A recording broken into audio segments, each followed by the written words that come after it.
heureux de vous retrouver ce matin dans ce temps de Let's Pray où nous voulons prendre le temps de nous approcher du Seigneur dans la louange, dans l'adoration, dans la méditation de sa parole, mais aussi dans la prière.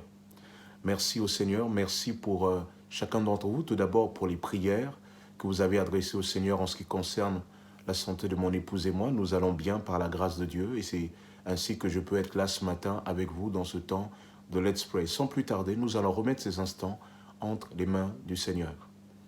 Seigneur, nous te bénissons, Père éternel, pour cette matinée que tu nous accordes. Nous te prions, Père éternel, de conduire toutes choses pour la gloire de ton nom. Seigneur, que nous puissions, pendant cette période, pendant ce week-end de Pâques, que vraiment ta grâce nous accompagne de manière particulière. Dans le nom de Jésus. Amen. Amen. Voilà, je vous invite à louer le Seigneur avec moi au travers de ce chant. Louons le Seigneur.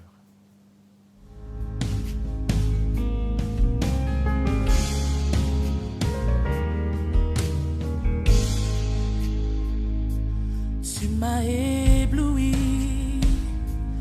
par tes mélodies, tu m'entoures d'un chant d'amour, chant de délivrance devant mes ennemis. Toutes mes craintes s'enfuient. Je ne suis plus esclave de la peur. Je suis l'enfant de Dieu. Je ne suis plus esclave de la peur. Je suis l'enfant de Dieu. Oui, avant ma naissance, tu m'avais choisi et appelé par mon nom. Tu m'as adopté, je suis de ta famille. Ton sang coule dans mes veines. Non, je ne suis plus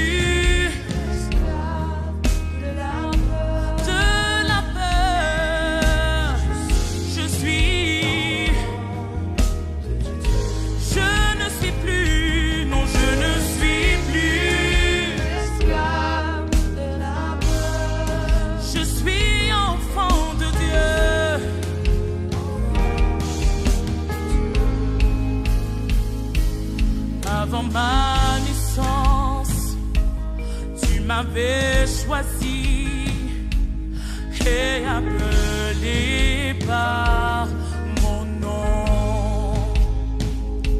Tu m'as adopté, je suis de ta famille. Ton sang coule dans mes veines. Non, je ne suis plus esclave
merci au Seigneur pour la louange et pour l'adoration. Je vous invite à ouvrir la parole de Dieu dans Exode chapitre 12, verset 21. Exode chapitre 12, verset 21. Vous imaginez bien que nous allons rentrer dans le week-end de Pâques et nous ne pouvons pas ne pas rappeler le texte qui fonde cette Pâques. Exode chapitre 12, verset 21. Il nous est dit, Moïse convoqua tous les responsables d'Israël et leur dit, allez chercher un agneau ou un chevreau par famille. Prenez-le et immolez-le comme agneau pascal. Ensuite, vous prendrez un bouquet d'hysope, vous le tremperez dans le bassin contenant le sang de l'animal et vous en badigeonnerez le linteau et les 2 montants de vos portes. Aucun de vous ne passera la porte de sa maison pour sortir jusqu'au matin. L'Éternel parcourra l'Égypte pour la frapper. Quand il verra le sang sur le linteau et sur les 2 montants de vos portes, il passera par-dessus la porte et ne permettra pas au destructeur de pénétrer dans votre maison pour vous porter ses coups. Vous observerez toutes ces prescriptions comme une institution pour vous et pour toutes les générations à venir. Lorsque vous serez arrivés dans le pays que l'Éternel vous donnera comme il l'a promis, vous accomplirez cette cérémonie.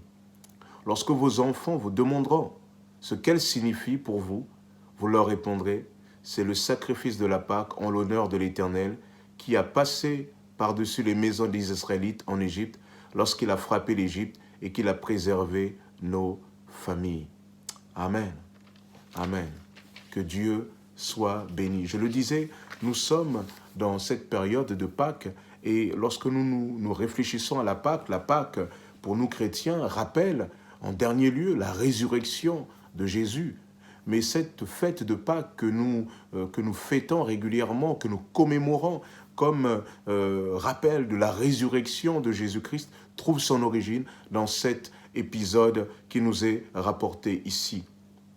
Il nous est dit que Dieu va envoyer un libérateur, Moïse, pour sortir son peuple de l'Égypte. Ce peuple était arrivé en Égypte avec Joseph et Dieu avait pour autant fait des promesses, c'était le pays de Canaan. Mais il y a eu un pharaon qui a voulu retenir le peuple d'Israël en Égypte. Alors, il les a réduits en esclavage, mais Dieu a entendu les cris de ses enfants et leur a envoyé le libérateur qu'est Moïse. Et voici que lorsque Moïse est envoyé en Égypte, il va rencontrer toutes sortes de résistances de la part du pharaon. Alors Dieu va envoyer 10 plaies. Et la dernière des plaies, c'est la mort de tous les premiers-nés de l'Égypte. Peut-être, juste quelques mots, on peut se dire pourquoi les premiers-nés. Il nous semble ici déjà que c'est la 10e plaie, c'est la dernière. Donc la dernière devait être marquante. La dernière devait concerner tout le monde. Et c'est vrai, de toucher les premiers-nés, c'était s'assurer que dans chaque famille, il y avait au moins un premier-né. La deuxième chose, lorsqu'on parle de l'aîné dans la Bible, notamment dans l'Ancien Testament, l'aîné, c'est l'héritier. L'héritier, c'est celui sur lequel on fonde l'avenir. Et comme s'il y avait aussi là une manière de dire de la part de Dieu à Pharaon, oui, toi tu penses que tu es Dieu, tu penses que tu as la puissance, mais je vais te briser et je vais briser même ce sur quoi tu fondes ton avenir. Et donc, il va y avoir cette plaie qui va être prononcée et elle va consister en ce qu'un ange destructeur va sillonner l'Égypte et faire mourir tous les premiers-nés. Mais pour échapper à ce jugement, pour que le peuple de Dieu puisse échapper à ce jugement, pour que Israël échappe à ce jugement, alors Dieu va leur donner un signe, va leur dire, voici comment vous allez échapper. Vous allez prendre un agneau, vous allez prendre un chevreau, ou un chevreau que vous allez sacrifier. Vous allez complètement consommer aussi cet animal, du sang de cet animal. Vous allez en badigeonner les linteaux et les montants de vos portes. Donc les 3 côtés de la porte, vous allez les badigeonner de telle sorte que lorsque l'ange destructeur va venir, eh ben, il va voir le sang et à cause du sang qui est sur les portes, vous serez épargnés parce qu'il ne détruira pas. Car je lui donnerai un ordre de ne pas toucher les premiers-nés des maisons qui sont consacrées par le sang. Et c'est ainsi que le jugement de Dieu va se prononcer et Israël va échapper. Une fois qu'ils échappent à ce jugement de Dieu, ils peuvent partir ainsi libres. La Bible enseigne que cet agneau pascal qui a été sacrifié, en fait, c'était une anticipation du sacrifice de Jésus-Christ. Le sacrifice, le don total de Jésus-Christ. De la même manière, l'agneau pascal a été immolé. Et bien, de la même manière, le Christ, lui aussi, il est notre agneau. Il a été immolé. Et par sa mort, par son sang versé, nous aussi, désormais, l'ange destructeur, le jugement de Dieu qui doit se prononcer sur nous, eh bien, quelque part, nous épargne à cause du sang. Vous remarquerez que Dieu, en nous, n'écarte pas le jugement, mais il ne fait pas tomber sur nous les conséquences du jugement, parce qu'il a fait tomber sur le Christ Jésus. Vous remarquerez aussi, comme j'aime à le dire, que dans le passage, si vous lisez le contexte de ce passage, notamment dans les chapitres 10, il est question de Dieu qui dit, voilà, cela va arriver, et on verra la différence qu'il y a entre chapitre 11, verset 8, ou verset 10, vous saurez ainsi que l'Éternel fait une distinction entre l'Égypte et Israël, à cause de ce jugement. Mais vous remarquerez que cette distinction, il le fait par le sang. Par le sang. Ce n'est pas parce que Israël avait quelque chose de particulier, c'est le sang qui lui permettait d'être sauvé. Et il est rassurant ici pour nous, à l'occasion de cette fête de la Pâque, de nous souvenir que Jésus, l'agneau pascal, a été crucifié, son sang a coulé. Et lorsque nous croyons en lui par la foi, alors le sang de Jésus nous purifie de tout péché. Il nous purifie de tout péché, pourquoi ? Parce que c'est lui qui a porté nos péchés. C'est lui qui a porté sur lui le jugement de Dieu, afin que nous ne puissions plus être jugés. Voyez ? Nous pouvons bénir le Seigneur. Et c'est une fois qu'Israël est épargné, alors Israël peut aller dans le pays promis, peut se mettre en marche sur la base de ce sang. La Pâque que nous célébrons rappelle que le Christ Jésus est ressuscité ce jour-là. La Pâque rappelle la résurrection de Jésus. Mais cette résurrection, et si on peut parler de résurrection, c'est parce que d'abord, il y a eu le sacrifice pascal, le sacrifice de Jésus, l'agneau de Dieu. Ce sacrifice-là nous enlève toute condamnation qui pourrait peser sur nous. Et c'est sur la base de ce sacrifice que le Christ va ressusciter. Et quand il ressuscite, la Bible nous dit, il nous accorde maintenant une nouveauté de vie. Frères, sœurs, en Jésus, Dieu t'accorde une nouveauté de vie. Oh, j'aime ce chant qui dit, tu peux naître de nouveau, tu peux tout recommencer. Pourquoi ? Parce que Jésus a tout payé, parce que Jésus est ressuscité. Amen. Le thème de notre année, c'est « Seigneur, prends la place qui te revient ». Seigneur, prends la place qui te revient, mais le lien avec ce thème et la Pâque, c'est que si la Pâque symbolise la résurrection, sachez que la résurrection de Jésus symbolise pour nous la nouveauté de vie. Nous étions morts avec lui dans nos péchés, il a été enterré, nous avons été ensevelis avec lui. La Bible dit, ayant été une même plante avec lui par la foi, puisque nous étions avec lui dans la mort, alors nous sommes aussi avec lui dans la résurrection. Ressuscités avec le Christ, maintenant nous pouvons rentrer dans une nouveauté de vie. Dans une nouveauté de vie. Voyez ? Et cela, à cause de cette nouveauté de vie, le Christ peut maintenant prendre pleinement la place qui lui revient. Amen. Que Dieu soit béni. Je vous invite maintenant à prier là où nous sommes, peut-être tout simplement dans un premier temps, remercier le Seigneur pour ce don de la Pâque, où le sang de Jésus est venu nous purifier de tout péché. Remercier le Seigneur de nous avoir tellement aimés, nous qui étions indignes. Prenons le temps aussi de cette chose. Seigneur, nous te bénissons, Père éternel. Nous te bénissons pour ta parole qui nous rappelle combien nous sommes aimés. Nous ne méritons pas ton amour, mais tu es venu nous chercher. Nous ne méritions pas ton attention, mais tu es venu nous l'apporter. Nous ne méritions pas, Père éternel, que tu puisses offrir ce que tu as de plus précieux, et pour autant tu l'as fait. Seigneur, même en mesurant, en regardant ce que tu as fait pour nous, Seigneur, nous avons du mal à mesurer combien nous sommes aimés.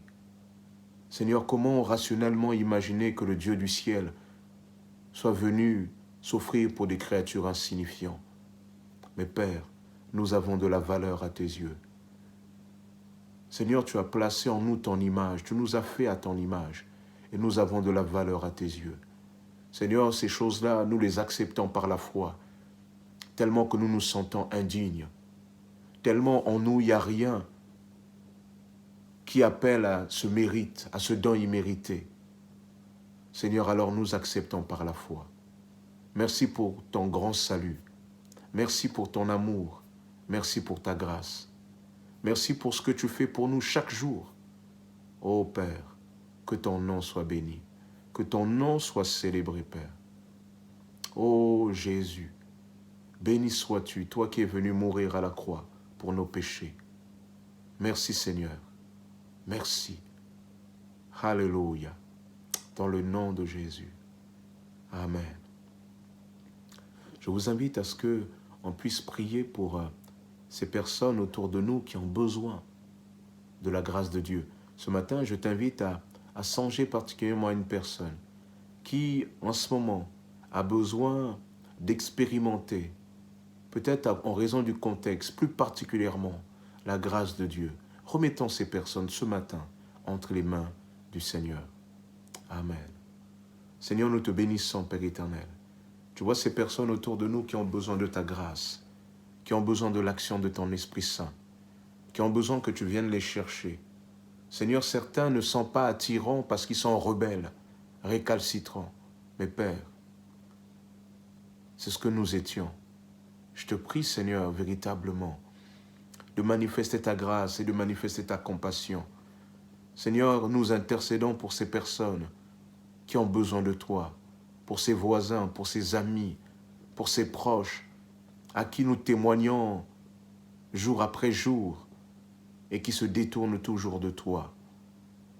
Seigneur, tu vois, tu crées souvent ce discours par la douleur, par la souffrance qui frappe notre monde. Seigneur, tu permets que les gens en ce moment soient plus sensibles.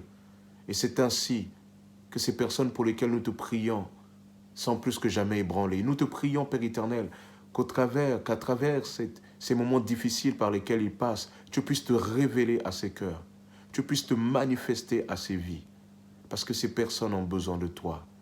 Oh Seigneur, regarde non pas à nous, mais regarde à ta compassion, regarde à ton amour, regarde à l'action de ton Esprit Saint, regarde à tes projets, regarde à ta gloire. Oh Père, nous te prions pour ces personnes, nous te prions pour ces proches, nous te prions pour que tu te révèles à ces personnes, que ces personnes puissent te découvrir personnellement comme toi tu es. Oh, béni sois-tu, Père. À toi, Jésus, l'honneur, la gloire et la puissance au siècle des siècles. Alléluia. Amen.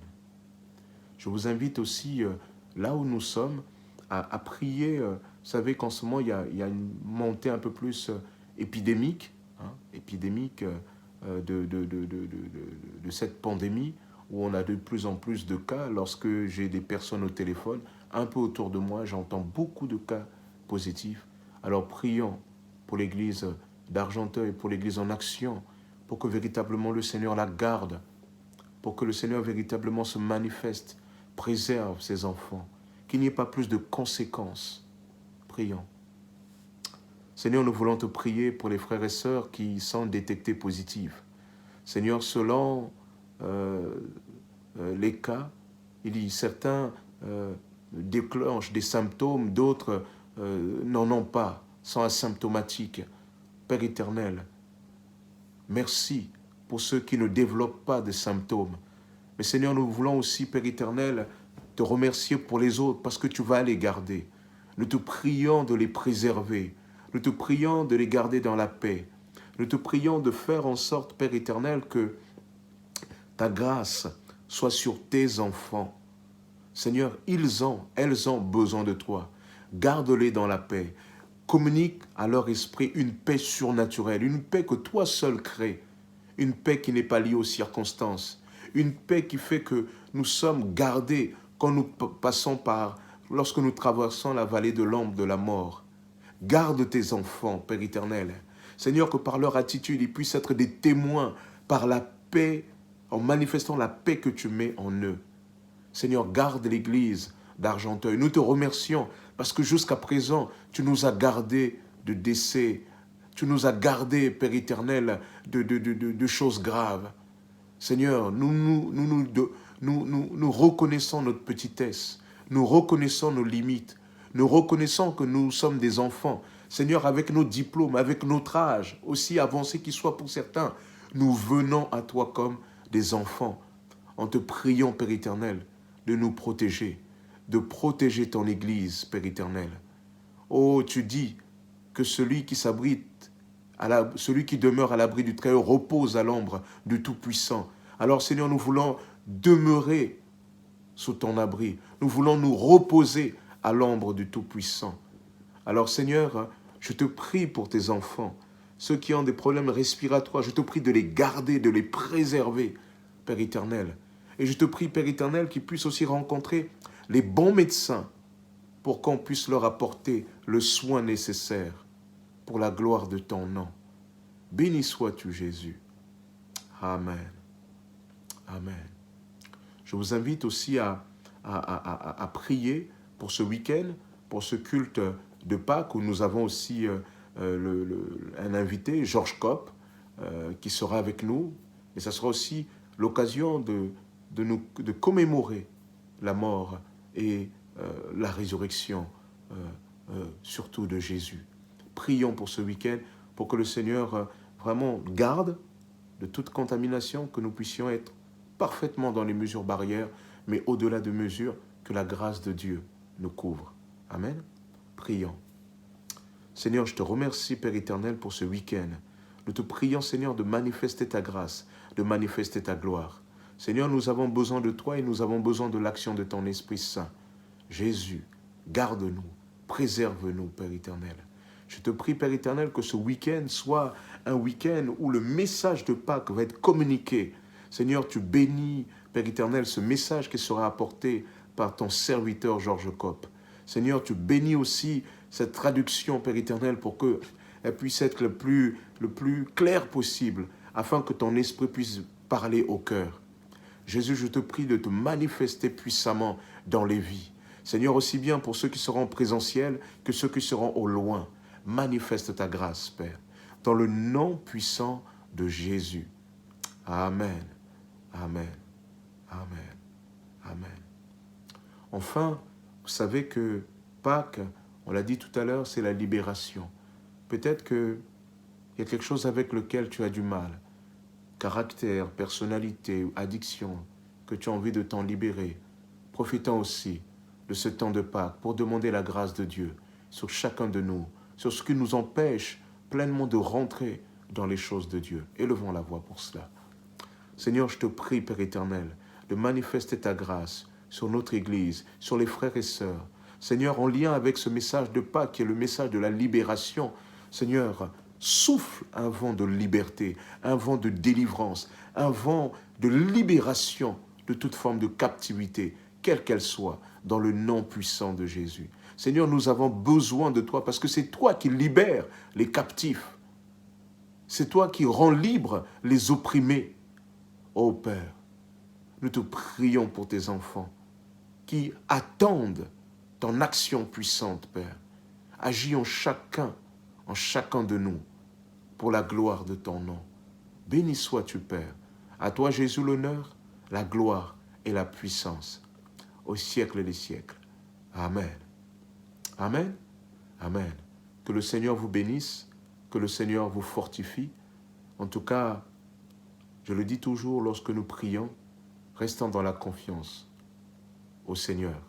Restons dans cet état d'esprit où nous savons que Dieu nous a entendus parce que nous lui avons demandé. Et la Bible dit que si nous savons qu'il nous a entendus, alors quoi que ce soit que nous demandons, il nous l'accorde.